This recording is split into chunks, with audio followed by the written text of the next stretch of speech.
Биздин мамлекетибиздин экономикасы акыркы 3 жылдан бери өнүгүү процессине кетип атабыз. 23 жылы 8,5% деңгээлинде өнүксөк, экономика, ички продукция деп коет. Так, экономика 8,5% болсо. Былтыркы жылы 9,5% болду. Быйылкы жылы 6 айлыкта 10,5%ке чыкты.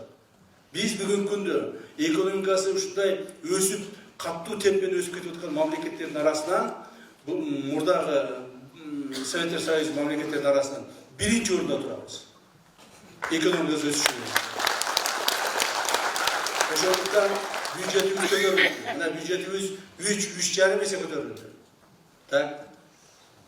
Эгерде мурда мен бир эле мисалды айтып кетейин, таможнядан мурда 2020 жылга чейин эң көп топтолгон акча 37-38 миллиард сом болсо, туугандар, бүгүнкү күндө таможнянын өзүнөн эле 150 миллиард акча топтолуп атат. 5 эсе көп акча топтолуп атат. Налогтон 60 миллиардга чыкпагандан акча топтолуп атат эле.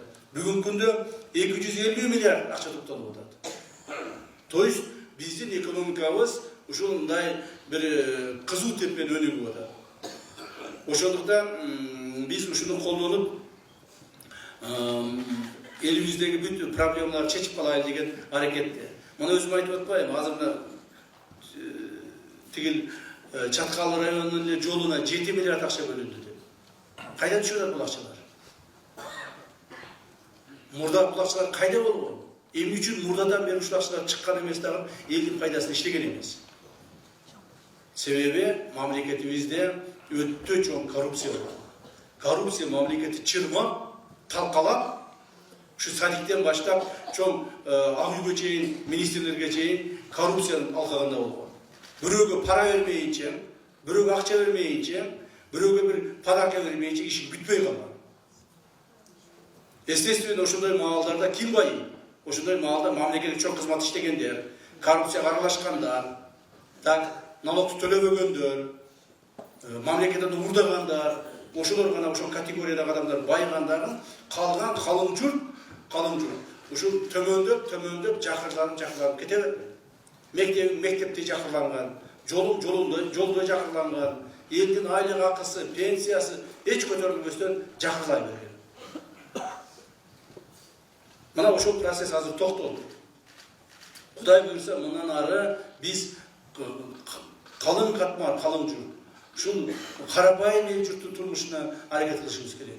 Карапайым эл журттун турмушу оңдолуш керек. Биз бар шактарды түзүшүбүз керек, жолун куруу беришибиз керек элге. Зыңгылдатып, каалаган жагына каалагандай болуп кете турган болуш керек. Шарттары болуш керек. Кышы жайы дебестен.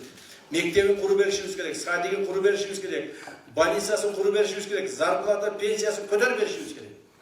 Мына ошондо гана элдин кичине акыбалы оңоло баштайт. Ал эми биз аны жасабай турган болсок, анан жанагыдай бир уч топторго мамлекеттин бюджетин талата турган болсок, анда акыбалыбыз оңолбойт. Бирок ошо бөлүнүп берип аткан акчаларды дагы бүгүнкү күндө дагы туура эмес пайдаланган мамлекеттик кызматкерлерибиз көп.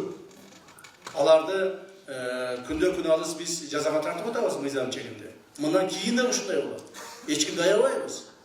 Эгерде кимдир бирөө мамлекеттин акчасын уурдап, бюджетин уурдап, бөлүнгөн акчаларды өзүнө ыйгарып көрүп кала турган болсо, андай адамдардын колуна чаап туруп түрмөгө барып тыгабыз. Же ал мамлекетке ак кызмат кылып берет, же болбосо ушу түрмөдө чирийт. Экинчи, үчүнчү жол жок. Эч ким аябайт азыр. Мына кечээ президентибиз дагы кайгылып айтты, көрдүңүздөр. Күздө деди, көрөм мен силерди эмне кылганыңарды деп. Каалаган, сураган акчасын берип атабыз бардыгына. Себеби ошого жараша Кудайга шүгүр акчабыз чыгып калды. 10 миллиард, 20 миллиард, 50 миллиард деген акчаларды облустарга бөлүп берип атабыз. Мен алгыла. Иштеткиле. Бирок мына кечээ эле өткөн жылы Токмок шаарына президентибиз өзү поручение берип 1 миллиард акча бөлүп бергенбиз. Кечээ күнү биз текшерип барсак, алдарты жок акчанын. Кылган иши жок. Кылдым деген, жасадым деген бир эле ишине паркына барып көрдүм эле, парк деген тим эле укмуш ушундай бир мышык ыйлагадай акыбалда турат. Şahar bolsa talkalanıp жатат. Eç kanday bir je gülü jok, je bardı kuurap, je jolu jok, je başkası jok. Şunday emi olup ketken. Tekşerip kelip turup keçeyle şu Tokmak şaharının yerin kamak aldık. Kodoşulu öyle mesele Karabalta şaharında hazır. Karabalta şaharında da 1 milyar bölgemiz. Hazır tekşerip atağız. Bugün tekşerip barsak, oşol jerde işlеген bayağı patriotçikler başçısı kaçıp kettir. Az izlep atışat. Kaçып еш жака бара албайт. 1 сом жесе мамлекеттен, ошону 10 эсе кылып туруп кайрадан кустуруп төлөтөбүз. Так? Biz ушундай мамиле менен, ушундай тартип менен гана мамлекетти көтөрө алабыз. Башка айлабыз жок. Анан кийин урдап атканды көрүп туруп телефон чыкпасаң, же ошо урдап аткандарга барып талакташ болуп алсаң, анда бул бийликтин дагы эл алдында кадырбагы кетет. Биз андай кылгыбыз келбейт, андай болбойт биздин бийлигибиз тушунда. Мына президентибиз дагы айтып атат, бизди эл бийлиги алып келген. Элдин ыраазычылыгы менен, элдин рахматы менен кетип атканда кетишибиз керек депчи. Биздин деле убактыбыз бүтөт. Ар бир нерсенин өзүнүн убактылуу ченемдүү убактысы бар. Өмүрдүн дагы убактысы бар, кызматтын дагы убактысы бар, бийликтин дагы убактысы бар. Кайсы бир убакыт келет, биз да кетебиз, Садыр Кожоевич экөөбүз бийликте болбой калабыз. Бирок ошол маалда элден ыраазычылык, рахмат алып туруп жүргүбүз келет.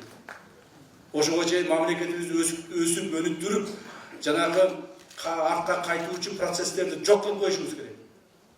Мамлекетибиз тартиптүү болуп туруп, алдыга өнүгө турган болуп калыш керек. Ошого бүт күч аракетибизди жумшап атабыз, күнү-түнү чуркап иштеп атабыз. Ал эми ошол бүгүнкү мүмкүнчүлүктөн пайдаланып мен мамлекетибиздеги мамлекеттик чиновниктерге дагы кайрылып айтып коём. Бул жерде 2 адам, 4 адам, 6 адам менен иш бүтпөйт. Бардыгы иштешиңер керек. Айыл өкмөтсүнбү? Айыл өкмөттү территориясын караган. Айыл өкмөттө нарушение болобу, жооп бересиң. Акимсинби? Акимдин территориясын караган. Губернаторсунбу? Губерниянын территориясын караган. Так. Эгерде аны карабастан эптеп күн өткүзүп 5 жыл иштедим, 2 жыл иштедим, 3 жыл иштедим деп туруп, анан жанагыдай коррупциялык элементтерге аралаша турган болсоңор, бардыгын жооп бересиңер. Мамлекеттик чиновниктер. Мамлекеттик чиновниктерге мыйзам бузган үчүн биз каарыбызды төгөбүз. А элибизге, Кудай буйрса, мээримибизди төгөбүз. Мына ошондо гана алдыга чыгабыз. Мурдагыдай болуп, уурдасак да боло берет экен, туурдасак да боло берет экен, эптеп-сөптөп күн өткөрсөк боло берет экен чиновниктердин кызматтан өзүңөр кетип калганыңар жакшы.